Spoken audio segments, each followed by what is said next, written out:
నమస్తే, welcome to okay TV. ప్రస్తుతం నాతో పాటు కీర్తి గౌడ్ గారు ఉన్నారు.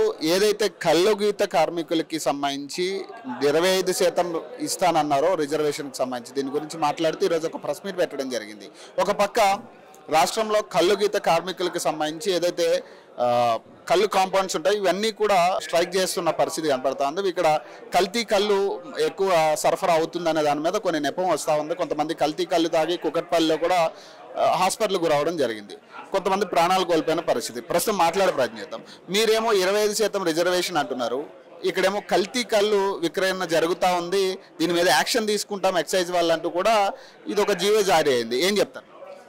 ఇప్పుడు కల్తీ చేసే వాళ్ళని మేము సమర్థించట్లేదు. కల్తీ చేయకూడదు, ఏదైతే మన వృత్తి ఏదైతే ఉందో దాన్ని ధర్మంగా నిర్వర్తించాలని మేము ఎవరైనా మాట్లాడతాం. ఏదైతే కల్తీ చేశారో వాళ్ళని ఖచ్చితంగా శిక్షిస్తూనే మిగతా కళ్ళు గీత వృత్తి చేసుకునే వాళ్ళ మీద కడుపు కొట్టడం దేనికి? ఏదైతే ఔటర్ రింగ్ రోడ్డు మధ్యలో ఉన్న కళ్ళు దుకాణాలన్నింటినీ మూసివేస్తామని ఈ ప్రభుత్వపు కుట్ర ఏదైతే ఉందో మా గౌడన్ల మీద కడుపు కొట్టడానికి, మా గౌడన్లని అసలు మేమనే వాళ్ళము లేకుండా చేయడానికి కుట్ర చేస్తున్నారని నాకు అనిపిస్తుంది. ఎందుకంటే ఇప్పుడు గత ఎన్నో ప్రభుత్వాలు వచ్చినాయి పోయినాయి, ఇప్పటి వరకు ఎప్పుడూ లేని విధంగా ఇప్పుడే ఈ మరణాలు జరగడం ఏంటి? అసలు ఇది ప్రభుత్వ కుట్రే కూడా కావచ్చు.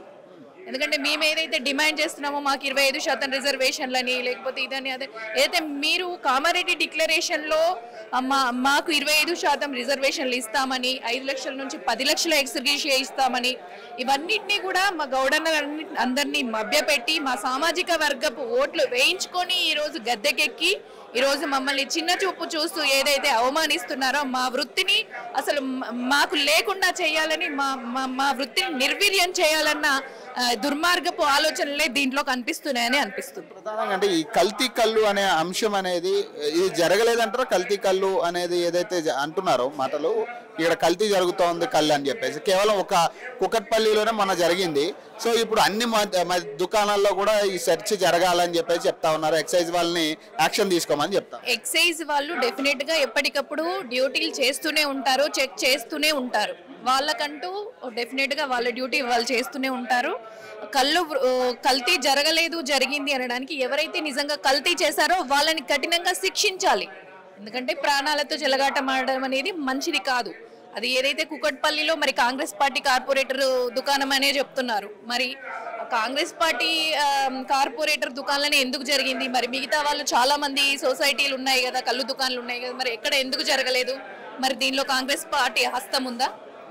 అసలు ఏం జరుగుతుంది? ఇన్ని రోజులు ఇప్పుడు ఇన్ని ప్రభుత్వాలలో జరగని చావులు, జరగని కల్తీ ఇప్పుడే ఎందుకు జరుగుతుంది అంటే మేము ఏదైతే డిమాండ్లని చేస్తున్నామో, మాకు ఏదైతే ఇవ్వాల్సి వస్తుందో ఇప్పుడు దాన్ని దాటేయడానికి మేము ఇదైతే ముందుకు తీసుకొచ్చి పెడితే మేమేమి అడగకుండా ఉంటామని నెపంతో ఇట్లా నిర్వీర్యం చేయడానికి ప్రయత్నం చేస్తున్నారని కూడా చాలా మంది అంటున్నారు. మీ స్టాండ్ ఎలా ఉండబోతుంది గౌడ సంఘాలు? మాకు ఇచ్చిన ఏవైతే హామీలు ఉన్నాయో ఖచ్చితంగా నిర్వర్తించాలి. ఏదైతే మీ చిత్తశుద్ధిని మీరు నిరూపించుకోవాలి. సీఎం గారు ఏదైతే కామారెడ్డి డిక్లరేషన్లో మీరు మేనిఫెస్టోలో పెట్టిన ప్రతిదీ కూడా మా గౌడన్లకి ఇస్తా అన్న మా హామీలను మీరు నెరవేర్చాలని నేను డిమాండ్ చేస్తున్నాను.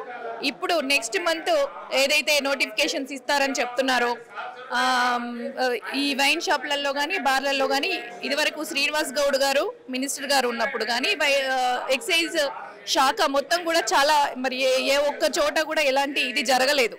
అందరూ కూడా హ్యాపీగానే ఉన్నారు. గౌడన్నలకి 15% కావాలని శ్రీనివాస్ గౌడ్ గారు కొట్లాడి 15% రిజర్వేషన్ ఇప్పించారు. ఈ గవర్నమెంట్ వస్తే ఖచ్చితంగా 20% కూడా చేసేవాళ్ళు. కానీ మీకు 15% చాలట్లేదు, మేమైతే 25% ఇస్తాము, వాళ్ళు 5 లక్షలు ఇస్తున్నారు, మేము 10 లక్షలు ఇస్తాము. మీకు తెలంగాణ గవర్నమెంట్ అప్పుడు బీఆర్ఎస్ ప్రభుత్వం ఉన్నప్పుడు శ్రీనివాస్ గౌడ్ గారు 2 years కష్టపడి చేసిన మోకుల్ని కూడా మేమే ఇచ్చినామని చెప్పేసి, అంటే దాని గురించి దాని గురించి జరగాల్సిన రీసెర్చ్ అంతా జరిగి మొత్తం రెడీ అయిన తర్వాత ఈ ప్రభుత్వం గద్దెకెక్కి మేము ఇచ్చినామని చూపించుకుంటే కూడా సరే పోనీ మన వాళ్ళకే మంచి జరిగింది కదా, ఎవరు చెప్పుకుంటే ఏంటి, ఓవరాల్గా జరిగింది మంచే కదా అని చెప్పి ఎవరు ఏమీ మాట్లాడలేదు.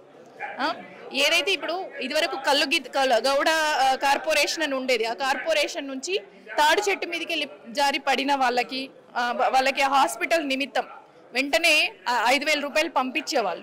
చనిపోయిన వాళ్ళ ఇంటికి 25,000 రూపాయలు పంపించేవాళ్ళు. వాళ్ళ వాళ్ళ కార్యక్రమాలన్నీ చేసుకోవడానికి దానికి. ఇప్పుడు అసలు వాళ్ళను ఎవరైతే వాళ్ళ ప్రాణానికి వాళ్ళే పోయారన్నట్టే చూస్తున్నారు కానీ వాళ్ళ మా ఓటే మీకు కావాలి కానీ మా మంచి మా చెడు మా కష్టం ఇవేవి వద్దు ఈ కాంగ్రెస్ ప్రభుత్వానికి, ఈ రేవంత్ రెడ్డికి. Thank you madam.